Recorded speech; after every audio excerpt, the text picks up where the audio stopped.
I'm Paige, part of the Auggie event squad. And for those of you who don't know, Auggie is the #1 platform for parents to find community, share recommendations, and learn from experts. And today you will hear from Lillian, who is the CEO at NYC Therapy Group, talking all about preparing for your mental health in the fourth trimester. I will hand it over to her now so she can get started. Thanks, And Paige. lastly, Lillian will answer questions at the end. So if you have any questions as she's going through slides, you can put it in the chat. Okay, perfect. Um, so just a little bit about myself. I'm a psychotherapist as well as a mom of three with number four on the way. So if I sound a little out of breath, it's because I'm in my ninth month of pregnancy. I've been practicing for over a decade. I've been trained by Postpartum Support International to be perinatal mental health certified. My practice is called NYC Therapy Group, and we work with women on all kinds of things. So, body image, disordered eating, anxiety, depression, life changes, but we have a specific focus on women in the perinatal period. So, some of the things we work with are perinatal anxiety, depression, infertility, pregnancy loss, traumatic birth, NICU stays, adjusting to multiples, adjusting to motherhood in general. But today I want to focus a little bit on PMADs, which are perinatal mood and anxiety disorders, and just to provide some basic education as to what that is, what that looks like, and being prepared in some small way for the postpartum period. And it's not just about being prepared for baby, it's taking the time to recognize that we should be prepared for you and how you might feel. So, just as an example, I'm a therapist. I'm very in tune with my own mental health, and I really didn't take care of myself in the way that I needed to after birth. And my mental health really suffered. So, we're trying to prevent that for as many people as possible. So, what is the fourth trimester? It refers to the first 3 months after giving birth, a time when your body, your mind, your identity are all in transition. So it's a continuation of the birth process in a way. Your body is healing, your hormones are recalibrating, and your baby's adapting to life outside the womb. But there's also something deeper happening, which most people don't know about, and it's something that we call matrescence, which is the process of becoming a mother. So it's similar to adolescence in that it's like a major developmental shift where your brains and your hormones and your priorities, your relationships, everything's reorganizing to make space for this new role. And matrescence explains why you might feel a mix of emotions. So joy and love alongside of grief or confusion, loss of identity, but you're not losing yourself. You're just evolving into a new version of yourself. And the fourth trimester is, in a lot of ways, about honoring that process and giving yourself permission to just slow down, ask for help, and tend to your mental health as intentionally as your physical recovery and your baby. So, when we understand matrescence as a normal, expected transition, it becomes easier to meet ourselves with compassion instead of shame when we're struggling. So if you're postpartum and you're feeling that struggle of like, oh my God, my whole life has changed, you just label it as matrescence, say like, this is what this is, realize that it's normal and it'll get better with time. So it's like any other adjustment that you've been through. So think about when you started college or a new job or a new relationship or a move. It was all a transition, but you got through it, and this is one too. So, what are PMADs? People often talk about this idea of postpartum depression, but the truth is, perinatal or maternal mental health is much broader than that. And the correct umbrella term for it is perinatal mood and anxiety disorders. So, it's not just depression, it could also be anxiety, OCD, in a rare case, psychosis. But another key point is that these experiences can start anytime during the perinatal period. It's not just a postpartum thing. So, anytime from conception, essentially to like a year after birth, is the perinatal period. So, if you're already pregnant, you might be feeling it from now. And many women feel a mental health shift in the very early days of conception. That's something that I see often. You're very newly pregnant, your hormones are changing, your body is adjusting and you start to feel some of these symptoms. For some people, it's late in the pregnancy, that feeling of I'm about to give birth and I start to panic. And for other people, it happens postpartum after birth. But the important thing is that these are common temporary treatable conditions. They're not a reflection of someone's ability to be a good parent. So if you're feeling anxiety, it doesn't mean that you can't be a good mom. It's just you're feeling anxiety for a multitude of reasons. So let's talk about the prevalence and risk factors. First of all, it's extremely common, but it's also important to know that it's not caused by one single thing and it's not anyone's fault. It results from a complex combination of biological, physical, and emotional factors that are all interacting during this vulnerable period. So, first, let's talk about the biological factors. So, as you probably know, after birth, there's a dramatic hormonal drop in estrogen and progesterone, which can really affect your mood. And there's also changes in your body's stress system and other hormones that can all contribute. But one of the biggest ones that I find is that a personal history of depression or anxiety can increase the risk. So, if you've struggled with anxiety and depression in the past, you're more likely to experience it during the perinatal period. And this is not to scare you, but just to prepare you, just to keep in mind that this might be a reality for you. And it's not a sure thing, it's just increased likelihood. But if you're here and you're listening to this, it might be because you've experienced anxiety or depression in the past and you're worried about it coming back or increasing during this time. And again, it's not something to worry about, just something to be aware of and keep in mind. And then we can talk about the physical factors. So, the biggest one I would say is sleep. Caring for a newborn often means losing your restorative sleep, which directly impacts your mood regulation. So, something I always say is that sleep is not the cause of things, but it just turns the dial up on whatever it is that you're feeling. So, if you're stressed or you're anxious or you're irritable and then you're sleep deprived, it's much like more likely to push you over the edge or make you snap.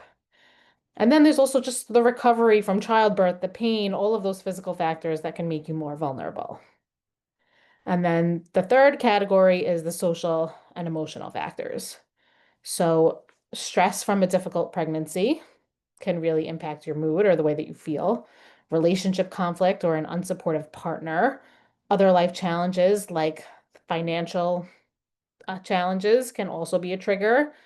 Many parents feel overwhelmed by the constant demands of a newborn, um, along with like the identity, the loss of control. Other factors could be things like having a NICU stay, having multiples. Those are all things that could make you more likely to feel some of this. And a big one is also anxiety about just being a good parent or doing something right or messing it up. It can all fuel these symptoms. So, again, this isn't about weakness or failure. It's about how the biological and emotional realities are all colliding during this period of change. And understanding this helps us reduce the stigma, which is always good, but more importantly, helps us focus on the support and prevention.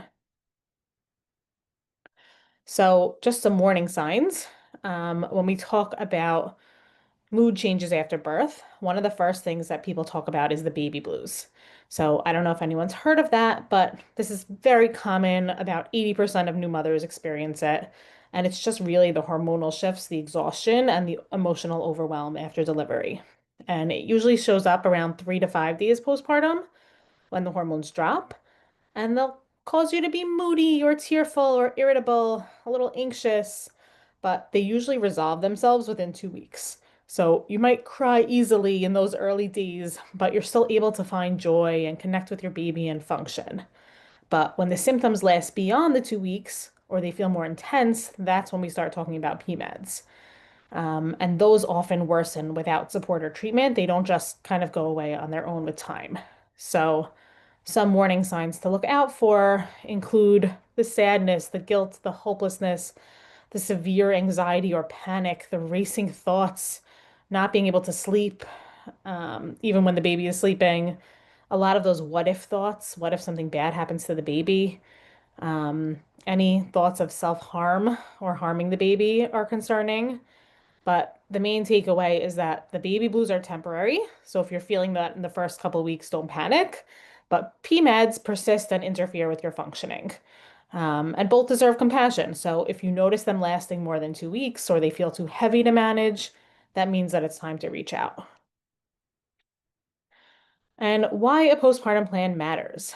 So We spend months preparing for labor and delivery, right? We create a birth plan, we pack a hospital bag, we read about newborn care, the feeding, the sleeping, the bottles. We test drive all the strollers and pick out the best ones. We have fun designing a nursery, but very few of us are actually encouraged to make a postpartum plan. And the truth is, birth is one day, postpartum is a season. It can be unpredictable, it can be emotionally intense. And without a plan in place, a lot of parents feel blindsided by how hard it can be to recover. And it's not about being rigid or controlling and planning every single thing. At this time, we'll do this, and this person will do this, but it's more about creating a foundation of support. So it's similar to the birth plan in that way. Like you could have a plan, things might not go according to your birth plan, but it's just a kind of a general idea of what you're hoping to do and in ways you're hoping to be supported. But when we take the time to think through who we can call for help, how we'll get rest, what supports we might need, how we'll communicate with our partner or family, we're really setting ourselves up to cope more effectively and reduce the risk of PMADs. And you can't predict everything that will come up, but you can prepare for how you'll respond to what comes up. And that's what the postpartum plan really does. So it gives you some tools and structure and support for when life feels chaotic.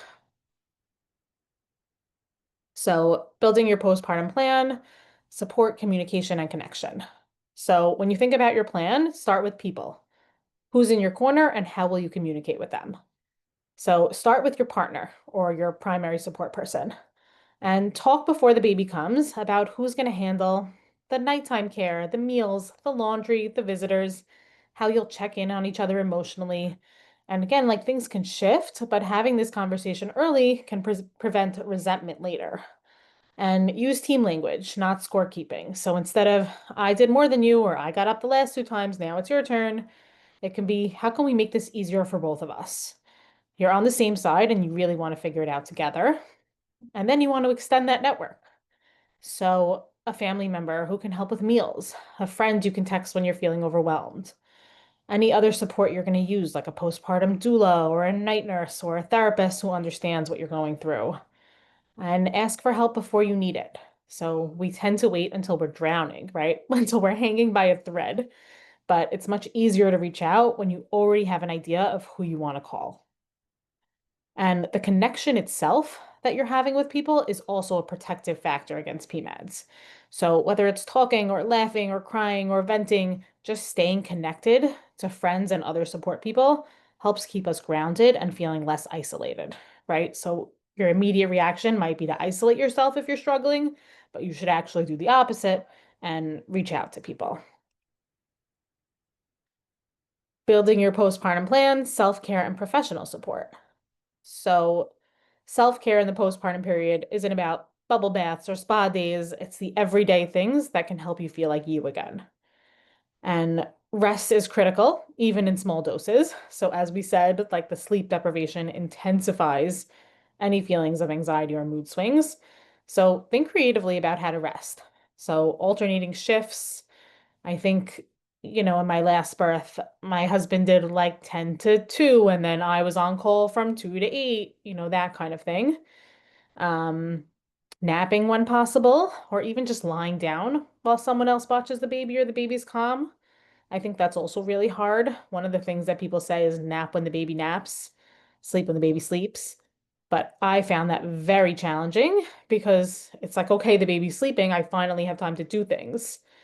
And I think that's true. Like, we need to do other things. We don't just want to sleep and take care of baby, but prioritize sleep as well. So, some of those nap periods you should be napping too. Maybe not all of them. Maybe not the second the baby falls asleep, you have to go to sleep, but you should be prioritizing sleep as much as you can. And one of the best forms of self-care is also getting out of the house every day. Even if it's 5 minutes, just step outside, breathe fresh air, feel the sunlight on your skin. Even if it's the winter, go for a little walk, get a coffee, sit on your porch or your balcony. It's just a gentle reset for your nervous system to change the environment that you're in. So if you've ever experienced a day where you feel sluggish or a little depressed, those weekend days sometimes, but then you get dressed and you get out of the house and you go run an errand, it really does make a difference. So you're really like resetting your nervous system in a way. And equally important, Do something without the baby once in a while. So let someone you trust take over for an hour while you go get your nails done, or you meet a friend for lunch, or you just wander around your neighborhood or through a store alone. And these small moments like really help you integrate your pre-baby identity into your new life. So it makes you feel like you again. And on the professional side, identify who you'd reach out to if things start to feel hard. So your OB, your primary care doctor, your therapist, psychiatrist. And then the last thing is to set boundaries that protect your mental space. So if you don't want visitors, don't host visitors. You don't want to respond to every text right away, don't respond to the text. It's hurting you to compare your recovery to someone else's new parenthood on Instagram. Set those boundaries and don't do it. Um, okay, and just some practical ways to support your postpartum plan. These are just some ideas, some examples of what you can include in your own plan. And they're simple things that just can make a big difference for when you're feeling tired or emotional. Um, for myself, having a meal train was amazing. Someone wanted to set one up for me, and I said, absolutely not. I don't want anyone cooking for me. I don't want anyone doing anything for me. I'm fine. And they did it anyway. And it was the greatest thing. And I could have eaten cereal or peanut butter and jelly for dinner every night. I don't care. But it was just one less thing to think about that I had a meal delivered essentially to my door pretty much every night for a while. And it really felt like support. And it was also another way of feeling like, wow, so many people care. Um, Visitor boundaries, I think, is an important one. When I gave birth, sometimes people just showed up in the middle of the day without calling. Once someone came at 10:30 on a Saturday night and I was pumping and taking care of a screaming baby and they just showed up at my house. They were like, "We're out. We just came to see the baby." And it was not okay. And I think the next time I would have more strict boundaries on, this is really not a good time. Or if someone texts and says, "Can we come over today?" and I don't feel like it, I would be able to say no. And self-compassion. So having self-compassion is one of the biggest things that you can do for your mental health, right? So you can love your baby more than anything and still grieve your old life. I love my three kids more than life itself. They're the greatest thing that ever happened to me. But I still fantasize about the days when I was even single and not dealing with anything and could sleep in and do whatever I wanted. And I think it's very normal. You can feel grateful and lucky and still frustrated, lonely, or trapped. You can be in awe of your baby and still miss your freedom, your body, your quiet mornings. Two things can be true at once. And the bonding isn't always instant. It's a relationship that builds over time. So some days you'll feel really connected. Some days you'll just feel tired and count down till bedtime. And that doesn't make you a bad parent. It makes you human. So this is where the self-compassion becomes part of your postpartum plan. So it's not about being super positive all the time. I love this. This is great. It's awesome. But it's about giving yourself permission to be honest and notice the harsh inner voice, the one that says, I should be handling this better. So pause and speak to yourself the way that you'd speak to a close friend who's struggling. So you're not supposed to be perfect. You're just supposed to be supported. And the self-compassion piece is what gets you through it without drowning in the guilt or the comparison, right? So instead of saying, I should be handling this better, you're going to say, I'm doing my best. And self-compassion in real moments. So I think it really matters when things don't go as planned. And honestly, most of parenthood doesn't. So some babies want to be held constantly. Some won't nap unless they're on you. Some refuse certain bottles or struggle to latch. Some cry for hours and hours, no matter what you do when you can't figure out why. And sometimes you don't feel that instant magical bond that everyone's talking about. You love your baby, but you might not feel connected right away. You might also find that your baby's temperament, feeding issues, or sleep patterns makes you question yourself. So you might think, what am I doing wrong? Why won't my baby do this when other babies do? Or why does my baby scream all the time? But none of it means you're failing. It just means that you're human and that your baby is too. So every baby is different, every body is different, and every experience is different. And the stories that we see on social media or we hear from friends sometimes are the highlight reels and not the full truth. So self-compassion in these moments sounds like this is hard, but it's not my fault. Or I'm doing my best, and that's enough right now. It's reminding yourself that imperfection is a part of this and that your baby doesn't need a perfect parent, just a present one.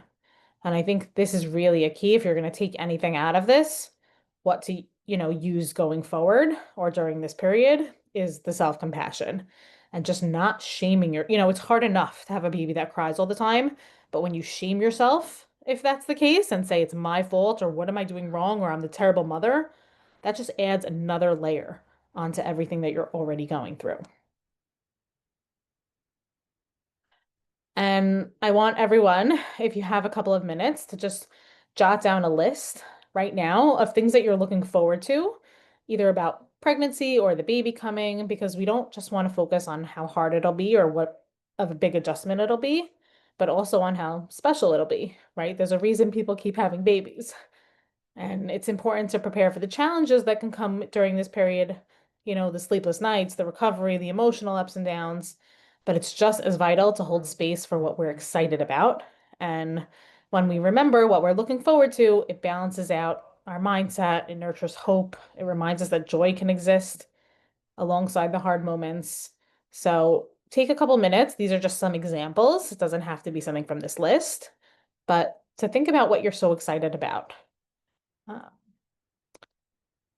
For me, I think I'm excited about the snuggles, when the baby falls asleep on you and that baby smell.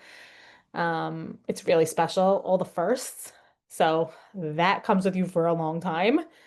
The first time they smile, the first time they laugh, the first time you get to feed them ice cream later on and see their reaction. It's something that's really fun. Um, and something that was so great for me the first time was also watching my partner take care of both me and the baby. I had a very slow recovery after I gave birth, and my partner did everything from taking me to the bathroom to putting on my socks and shoes, and then to see the love for the baby and the excitement for the baby. It was really something special to see.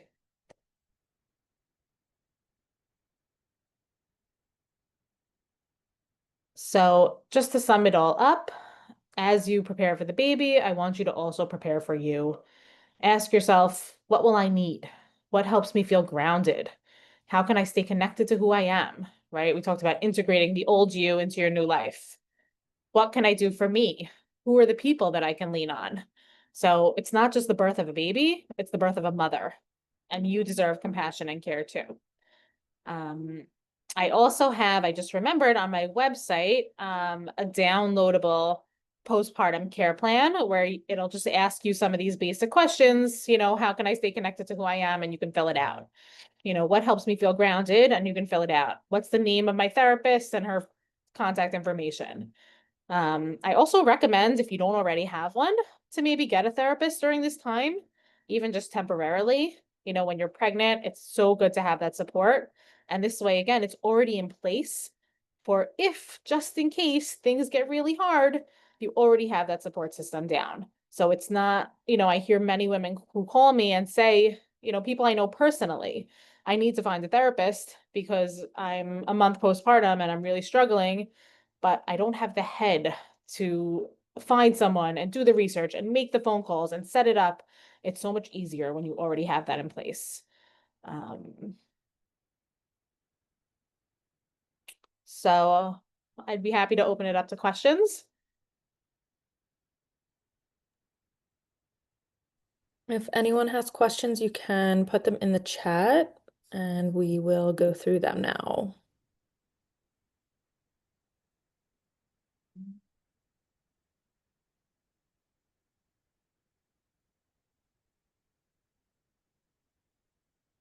Looks like a quiet group today. Okay.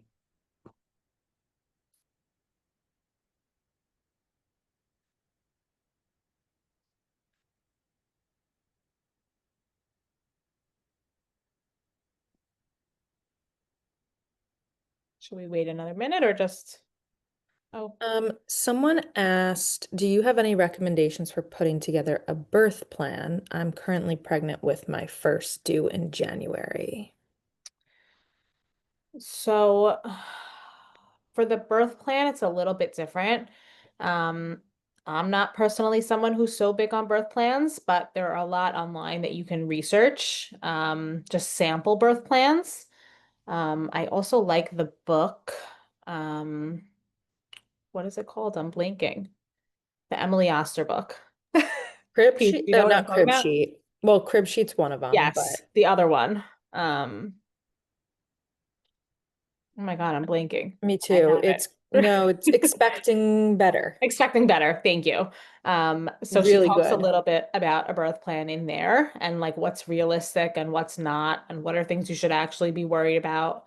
Um, but again, like research online and see some of these things. And again, like some of it is I'm hoping to get an epidural versus I'm hoping to try it naturally.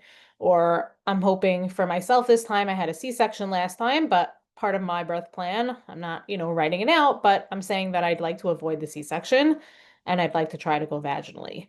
So it's really things that you're hoping for, but you really want to make it loose and go in with the expectation that it might not be exactly what happens because things come up, things, change, but it's nice, I think, to have an idea in your head of what you care about and what you value.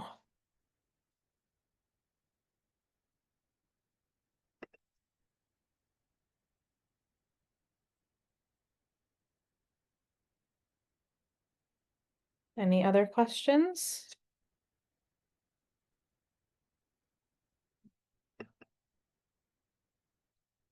Okay. So just to kind of wrap it up Actually, here. one did Oh, come okay. through. Do you recommend having a breastfeeding consultant as well? I guess lactation Yes, specialist. I do. Um, Again, maybe you can find one while you're pregnant and just write it down as your list of resources or just reach out to her in advance. And there are things that they can help you with even from now, like helping you pick out a breast pump or something like that. But again, it's another resource where after you give birth, you don't have to think, how am I going to find someone? Who am I going to call? Um, we didn't talk really about breastfeeding today, but it is another thing that can impact your mental health. And it's good, again, to keep in mind loosely, if it's not working, how can you shift your expectations that, use your resources, call a lactation consultant, try whatever you can, but also to maybe shift what your plan is. So, go with the idea that fed is best as opposed to breast is best. Um, for me personally, I had babies in the NICU and it was almost impossible to breastfeed, but I did to nurse the babies, but I did technically breastfeed because I pumped for them. And like that was something I didn't expect to do, but I ended up doing. And, my kids had breast milk for a very long period of time, and they still got what they needed, but it wasn't exactly maybe what I pictured. But yes, I would definitely include a lactation consultant in your list of resources, especially if you're looking to breastfeed, because it really also could impact your mental health if your baby's not latching, or you're struggling, or you're in pain, or you're trying so hard or putting pressure on yourself to just make it to 6 weeks or 3 months or 6 months or whatever it is, but your mental health is really being impacted. That's something that you want to be aware of. So I hope that answers your question.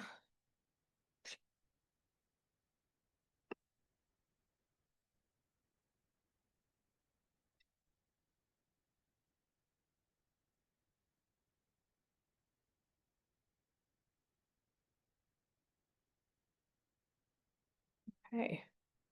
Um, and the truth is, if anybody has any follow-up questions, you can always email me. That's the best way to reach me. If you wanted to work with me or one of my associates, or you live in another state and you just need resources, some other therapists or psychiatrists, that's also a good one to have, especially again, if you have a history of anxiety or depression or issues with your mental health, if you're already on medication, I think it's important to see a reproductive psychiatrist that can be helpful. So if you're looking for any resources, you can feel free to reach out to me.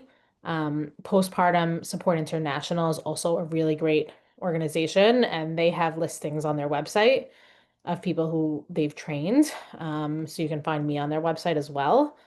And then I put a link at the bottom to a postpartum planning guide that you can download from my website as well. And again, it's not just birth of a baby, it's birth of a mother. So don't forget about you. There is another question. Oh, you What are got it. your thoughts on placenta encapsulation for postpartum depression? So to be honest, I don't want to speak to it because I don't know enough about it.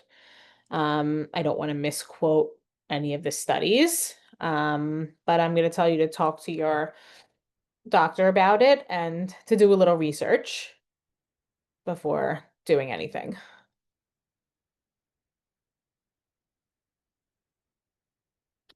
So, Perfect. Well, I think then we can end here and Lillian will or Augie will send out, yeah, Augie will send out the recording. So just keep an eye on your inbox and you should receive that in the next few business days if you attended. Thank you so much. thank you.